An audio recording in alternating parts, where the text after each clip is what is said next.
Write a program to input any number and check whether it is a palindrome number or not. What is palindrome number? Reverse of the number is equal to the number. This is known as palindrome number. तो कोई भी number अगर उसका हम reverse अगर perform करेंगे, अगर वो नंबर के अगर इक्वल आ जाता है तो क्या होगा, ये पैलिंड्रोम नंबर होगा। तो सबसे पहले मुझे यहाँ पर एक नंबर को इनपुट करना है। तो मैंने यहाँ पे क्लास लिखा सबसे पहले पैलिंड्रोम इन फंक्शन।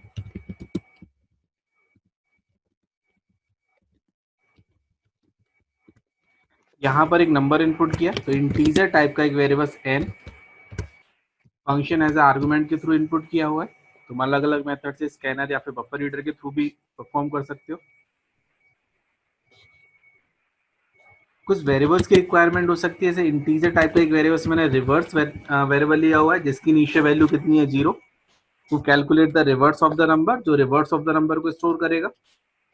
एक और कंडीशन यहाँ पर लिखनी है, रिवर्स ऑफ द नंबर को स्टोर करेगा। इसके बाद एक और वेरिएबल कॉपी वेरिएबल्स की रिक्वायरमेंट हो सकती है। तो मैंने यहाँ पे लिखा हुआ है n1 इक्वल टू कितना n, यानी कि n की वैल्यू को n1 के अंदर, और एक variable d to store the extracted digit, जो एक्सट्रैक्टेड डिजिट को क्या करेगा, स्टोर करेगा। तो सबसे पहले मैं यहाँ पे व्हाइल लूप लगाऊंगा। तो रिवर्स परफॉर्म करने के लिए कब तक वर्किंग करेंगे, इफ n1 कॉपी वेरिएबल्स पर वर्किंग करते हैं, n1 is not equal to कितना 0, जब तक उसकी वैल्यू किसके इक्वल नहीं हो जाती 0। तो if n1 is not equal to 0, digit extract करने के लिए, तो डिजिट एक्सट्रैक्ट करने के लिए मुझे लॉजिक लगाना होगा d equal to n1 modulus by कितना 10। किसी भी नंबर में 10 का मॉडुलस करते हैं तो लास्ट डिजिट एक्सट्रैक्ट होती है, और अब उस डिजिट को 10 का मल्टीपल्स करना है, तो REV इंटू 10 और प्लस कितना d। तो ये मेन लॉजिक है रिवर्स का। यहाँ पे ब्रैकेट लगा दिया मैंने, तो REV इंटू 10 प्लस कितना d। और नेक्स्ट टाइम के लिए रिड्यूस द नंबर, तो रिड्यूस द नंबर करूंगा तो हो जाएगा n1 equal to n1 divided by कितना 10। व्हाइल लूप यहाँ पे क्लोज हो जाएगा। आफ्टर व्हाइल लूप मुझे चेक करना है इफ जो रिवर्स आया है REV is equal to the original number. तो ओरिजिनल नंबर क्या लिखा हुआ था n। अगर ये कंडीशन यहाँ पर ट्रू होती है तो एक मैसेज प्रिंट होना चाहिए, it is a palindrome number.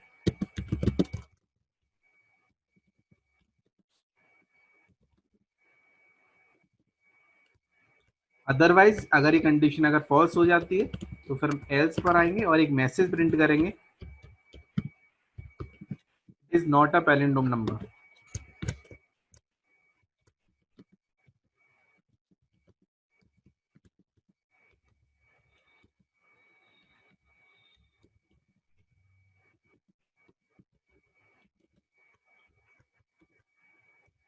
Function close और उसके बाद लास्ट में क्लास क्लोज करते हैं।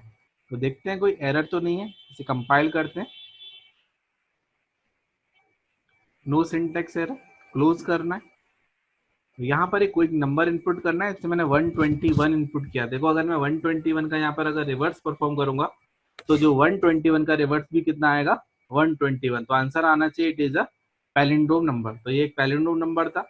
इसके बाद एक और मैं चेक करके बता देता हूँ, जैसे मैंने यहाँ पे 135 लिखा, तो 135 को देखो 135 का अगर मैं रिवर्स अगर परफॉर्म करूंगा तो 135 का जो रिवर्स आएगा वो आएगा 531। तो इसका जो आंसर आना चाहिए वो आना चाहिए it is not a palindrome number. देखो आंसर आ रहा है it is not a palindrome number. अब इसे मैं एक बार एग्जीक्यूट करके बता देता हूँ कि रिवर्स ऑफ द नंबर को मुझे किस तरह से परफॉर्म करना है। तो जैसे मैंने यहाँ पर से कोई भी एक नंबर से 121 क्या कर लिया, यहाँ पर इनपुट कर लिया। इसके बाद n1 की वैल्यू को n1 में भी असाइन कर दिया।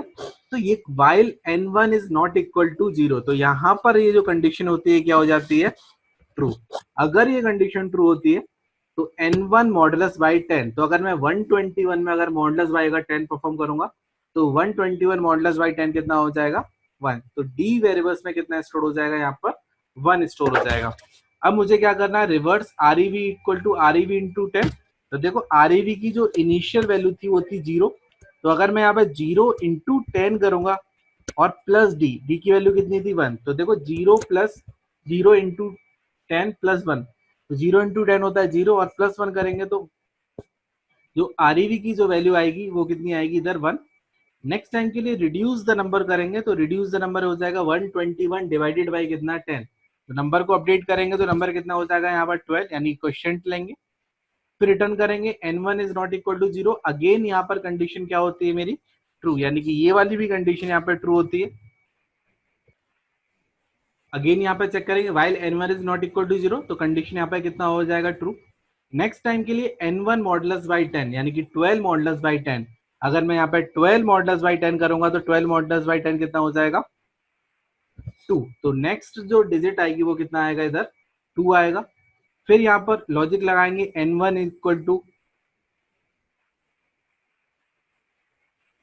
फिर लॉजिक लगाएंगे आरईवी इक्वल टू आरईवी इंटू 10, तो आरईवी की जो इनिशियल वैल्यू थी वो देखो कितनी थी 1, चेंज हो गई थी फर्स्ट टाइम, तो 1 इंटू 10, क्योंकि सारे 10 के मल्टीपल्स हैं, प्लस डी की वैल्यू, तो डी की वैल्यू कितनी होगी इधर 2, 1 इंटू 10 हो जाएगा कितना 10, और 10 प्लस 2 किसके इक्वल हो जाएगा 12 के इक्वल।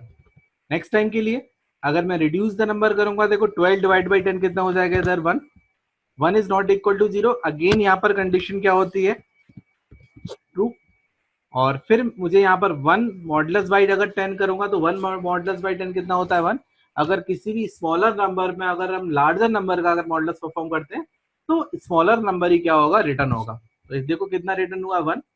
फिर अब ये जो लॉजिक लिखा हुआ है आरईवी इंटू 10 प्लस डी, तो देखो आरईवी की जो लास्ट वैल्यू थी ना वो थी कितनी 12, तो मुझे यहाँ पर लिखना चाहिए 12 इंटू 10 प्लस डी, और डी की वैल्यू यहाँ पर कितनी आती है 1, तो अगर मैं इसको सॉल्व करूंगा तो 12 इंटू 10 होगा 120, और कितना हो जाएगा ये 121, और नेक्स्ट टाइम के लिए जब यहाँ पे 1 डिवाइडेड बाई 10 करेंगे तो क्वेश्चन 0 पॉइंट समथिंग आएगा, लेकिन इंटीजर के केस में मुझे कितना लेना चाहिए 0।